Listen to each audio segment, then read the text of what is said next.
Kabam let Knull Crystal exploit stand for players that purchase the deal, map 8 details, and the death of the Corvus method. Act 7.4 beta starts soon, and Kabam respond to the ability accuracy reduction issue in the 7.3.6 end fight. Yes, and hey, what a show we've got today. Lots of important stuff to go over in this video. Thanks to the amazing work everybody has done in subscribing and as well hitting the like button for content, and especially as we're coming close now to working towards a 60,000 goal. Try and push the 60,000 subscribers. That is the goal indeed. So yeah, make sure to do that. Subscribe if you've not already subscribed to the channel. It's absolutely free and massively helps out. But first, before we get into thanks and lovely bits of newsy things, just to let you know this video is sponsored. Yo, this video is sponsored by G.Round. If you ever wanted to playtest as well as review upcoming games, then make sure to go to the link in the description and sign up today. Sign up and playtesting is absolutely free, and we even recently played a game via G.Round, which was at your service. G.Round has a massive community of players that come together once a week to play new games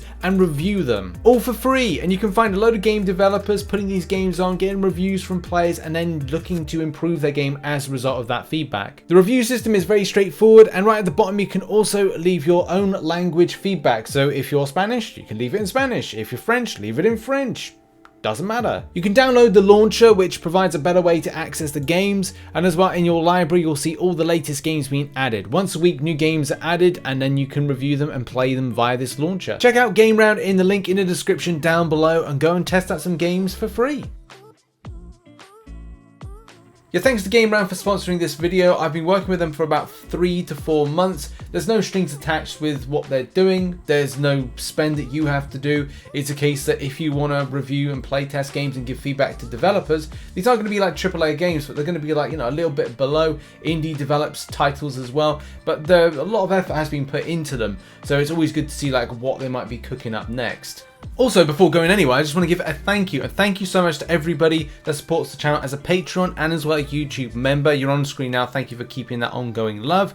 Also, those that support over on twitch.tv/RichTheMan Live. If you have Amazon Prime and you want to give a free Twitch sub, because you can give a free sub, that's free money, to a streamer, and you can do by going and giving, obviously, that to myself when I'm doing a live stream. Also, those that give tier 1 subs, tier 2 subs, bits and donations, thank you for helping to keep this channel ongoing through the future. Right, with all that out of the way, let's kick off the show properly by talking about some stuff in the community. First of all, starting off with Act 7.4. Yes, the beta is going to be upon us as quickly as it started.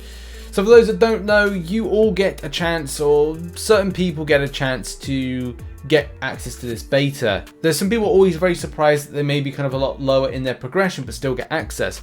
And I think that's always important, because you have to feel included or feel that this is something you're working towards, and whether or not you're going to like it is going to be the next thing. And also give that feedback to Kabam, whether or not you kind of feel like this is definitely like a huge jump up, or you don't like the way that maybe there's damage through the block, or maybe the way that Kabam are designing certain things. All feedback is important.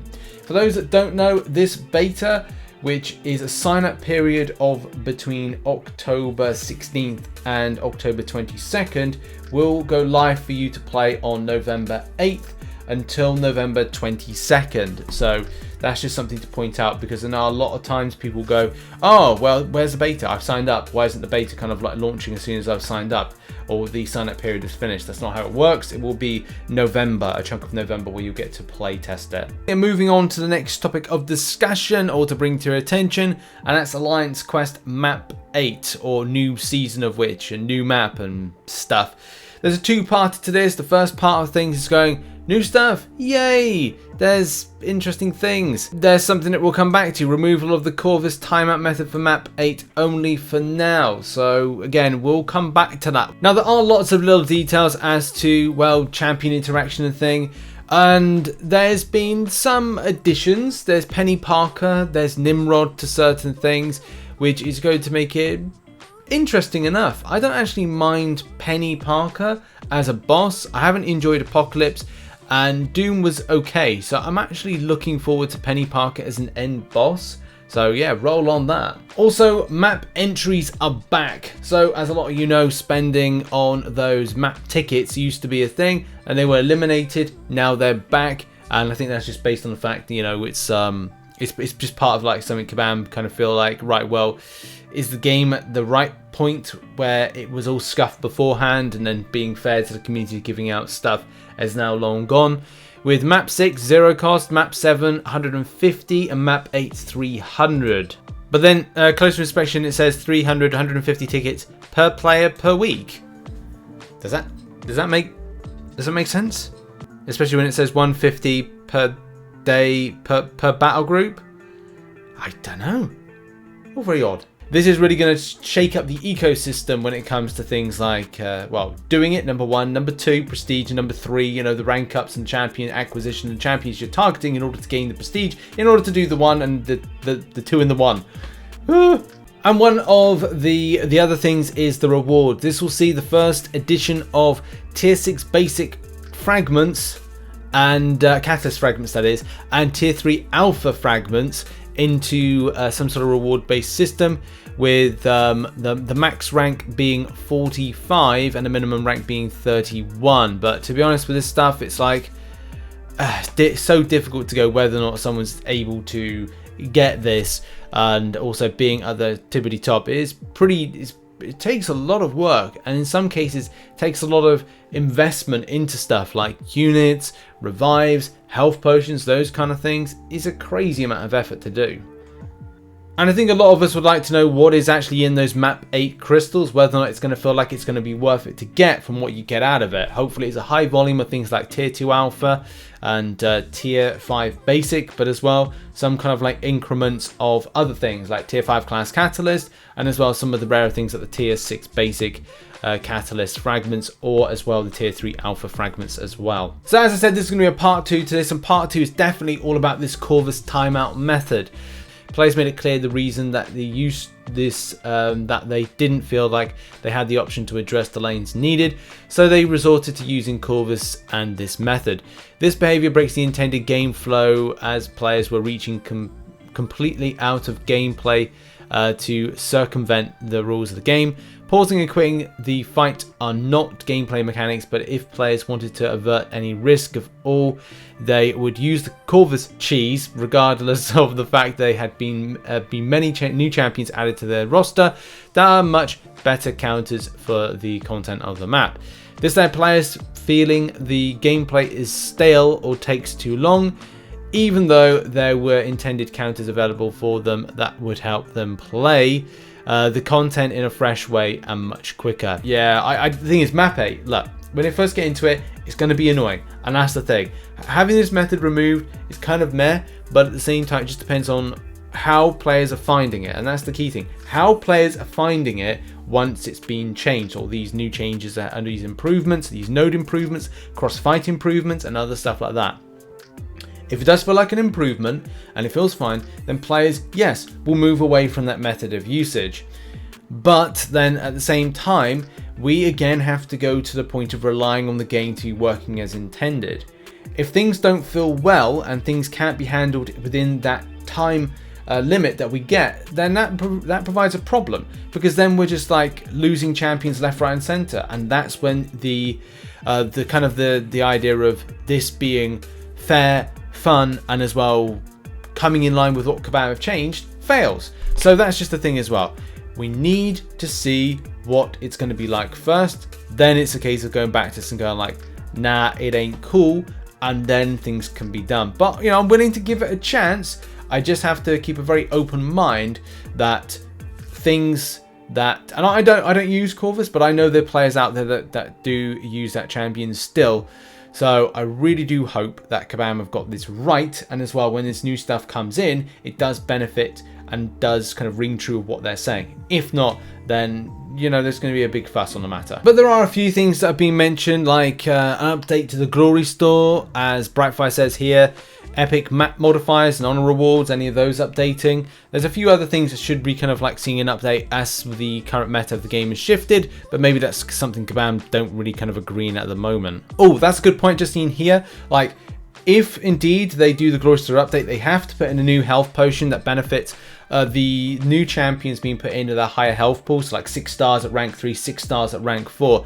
They need something like a level 5 health potion or something like that, just to kind of like improve that level of discrepancy. Because look, we get these 350 health team revives, and you're like looking, he's going like, well, what am I going to do with 350 health? It's just like just nothing. So can we have like something that's a bit larger in health pool size? That would be good.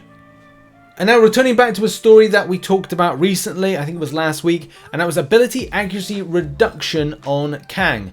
There's a lot of stuff that's just kind of, well, confusing about these fights, the way that paradoxes work. There's like overlayers and also like layers when it comes to the champion, what the enemy champion can get, how he interacts with masteries, and all that piddly rubbish that kind of just means for, right, so I've got to read an actual book before going into doing an Act 7.3.6 boss fight. Yeah, that's fun.